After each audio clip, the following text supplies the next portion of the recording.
Today is a special day because it has been 60 days since we put this New York strip loin to rest, dry aging, encased in beef tallow. Let's crack it open and find out if this is a good idea or an epic fail. Hey, I'm James from Smoking Dad Barbecue, and today we're cracking into our 60-day dry aged New York strip loin experiment. And I say experiment because starting just over 2 months ago, planning for this day, I salt brined this entire roast, took a few steaks off and froze them so we'd be able to do a bit of a head-to-head comparing a regular New York strip loin steak that's been salt brined with my normal method versus one that's been encased in beef tallow and laid to rest for an extra 2 months in my refrigerator.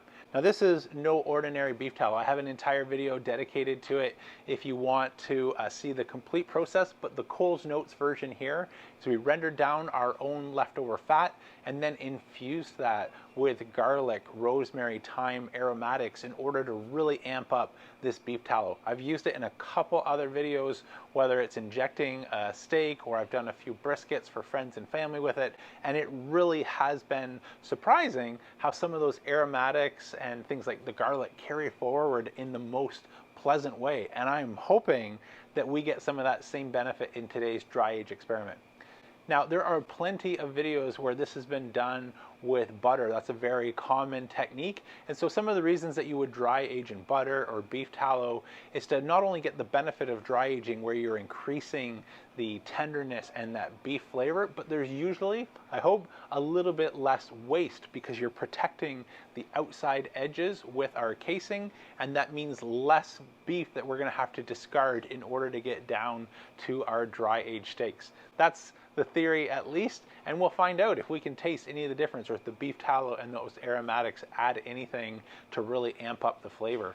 So now that you're all caught up, let me just fill you in on how I applied this beef tallow to the steak. I found it was easiest to have the steak nearly ice cold. So as I started to spread on the tallow, it would immediately firm up and adhere to the steak. Once I was able to get about half of the steak covered, I put it in the refrigerator for 20 minutes just to re-firm everything up so I could get away with flipping it upside down and completing the other half.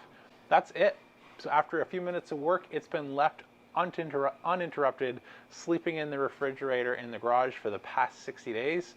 So no further ado, let me bring you nice and close and we'll slice into it, see what we've got to work with for today's cook. So moment of truth, I've brought out our control steak. Let's cut into this and see what we're working with.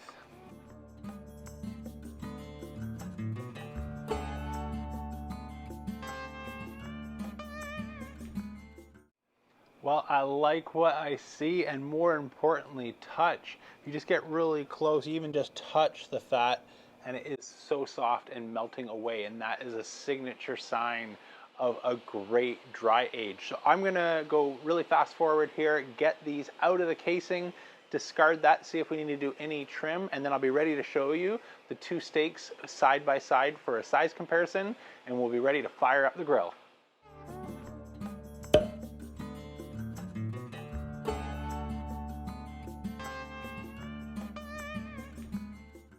So we've got our 60-day dry aged New York strip loin out of our beef tallow case, and for the most part it looks and feels incredible. There is a few spots along the bottom, made me a little bit nervous, but when I give them the sniff test, there was nothing putrid or off-putting there. If you've got an issue with a dry age, usually your nose knows, so listen and trust that. If it smells rotten, it is rotten, but we were not getting any of that. But just to be safe, I gave a nice aggressive trim to get rid of the pellicle and make sure what we are left with is some perfect New York strip.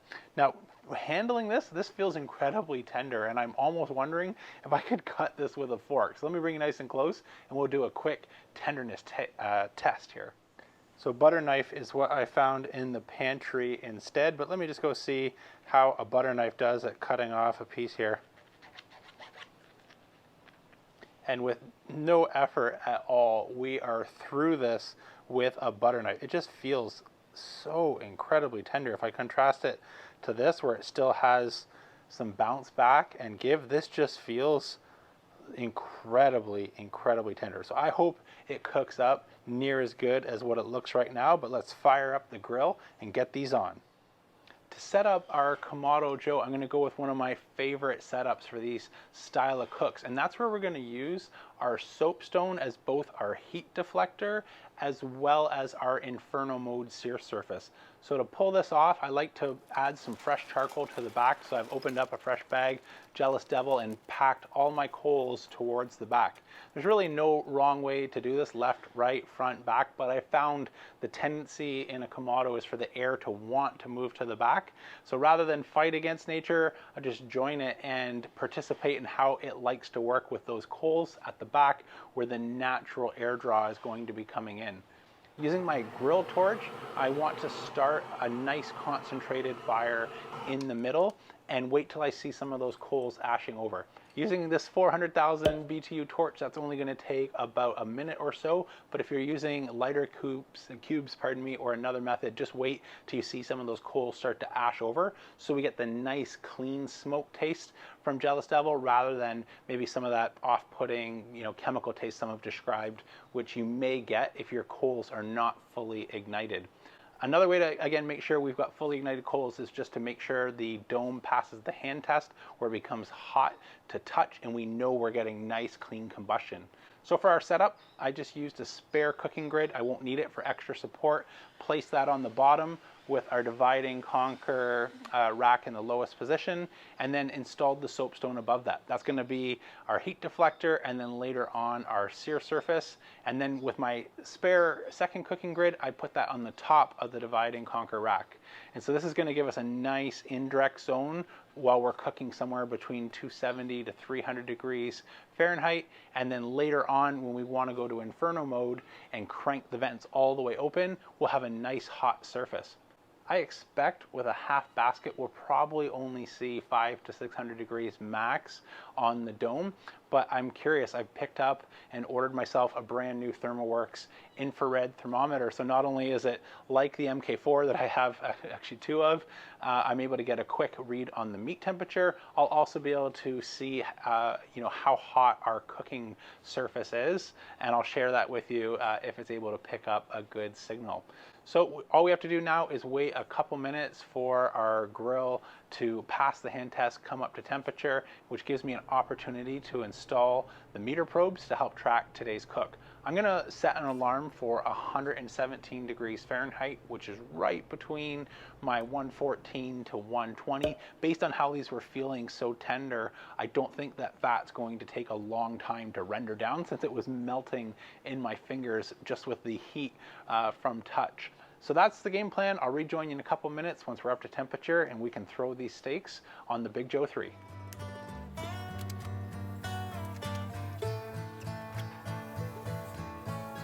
Okay, we've got our steaks off and resting. They look awesome. Like I guessed earlier, we were stuck somewhere just over 500 degrees Fahrenheit on the dome. So I'm curious, using my IR reader on the Thermapen, what our soapstone is.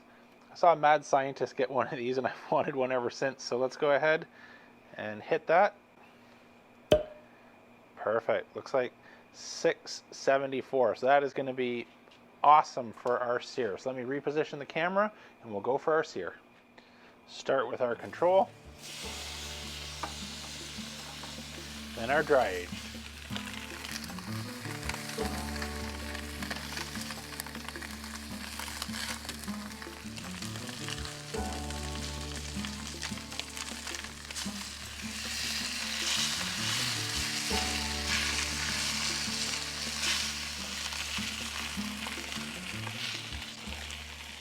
Here's our control. Let that rest. And then we'll get these off as well. Looks good.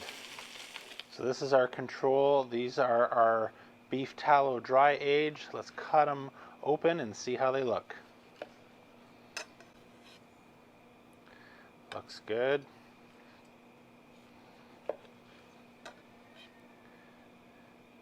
Nice medium rare. That'll bloom out once the air hits it a bit more.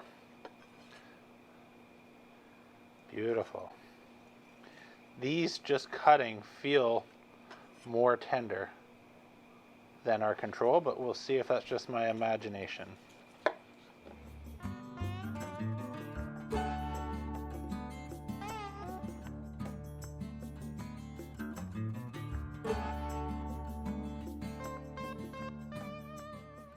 So our experiment has reached the taste test. I can't wait. These all look amazing. So let's grab a fork and dig in, see how we did. I'm going to start my left, your right here, the control, and just see how that compares to our dry aged beef tallow steak. That is very good on the crust and the juiciness. Tenderness, a little chewy. That could be this particular New York strip. Sometimes they can be a little chewier, but that is full of flavor. And if I separate out, again, we've not added as much of our rub. Is definitely could use a little garlic, so maybe our control suffered here, but I'm hoping we gain some of that in our dry age. Let's go and try that. Perfect piece. More tender. You can taste it.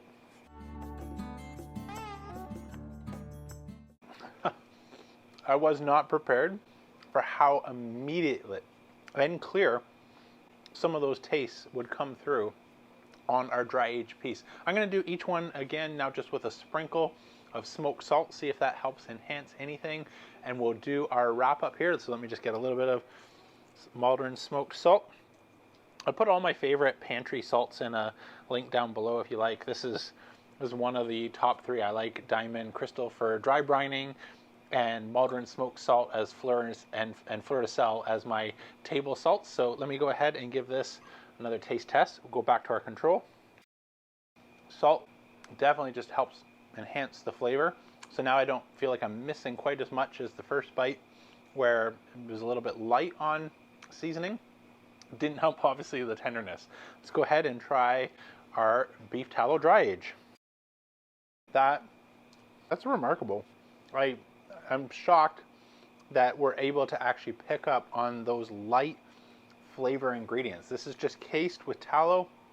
We infused with garlic and rosemary and thyme, and you're getting as if this has been sort of wet brined in those ingredients. It's all the way through. It doesn't taste like it's just on the surface. You're just getting a hint of the dry aged, a little bit of funkiness that comes out along with those extra flavor ingredients. I gotta say, I am really pleased with how this turned out. I'm sharing this at this point because you've only got another week or two. If this is something that you would like to do, maybe for a holiday dinner, 60 days in the fridge is coming up quick in terms of your work back schedule. So I wanted to get this video out, share the process, and if it worked like it did today and something that you want to maybe recreate for your family and friends, you could get to work now and have this ready for a holiday feast. That's about it though for today's video. I hope you really enjoyed it. If you did, please let YouTube know by smashing that thumbs up button, and let me know by hitting subscribe, and consider joining my members page, where I'll be doing exclusive live one-on-one sessions with you guys, where we can interact a little bit more directly than the rigid recorded structure allows. Thank you for everyone who's already jumped on and helped support the page. Much appreciated. Until next time, I'm James from Smokin' Dad Barbecue, signing off. And remember, don't be afraid to fire it up.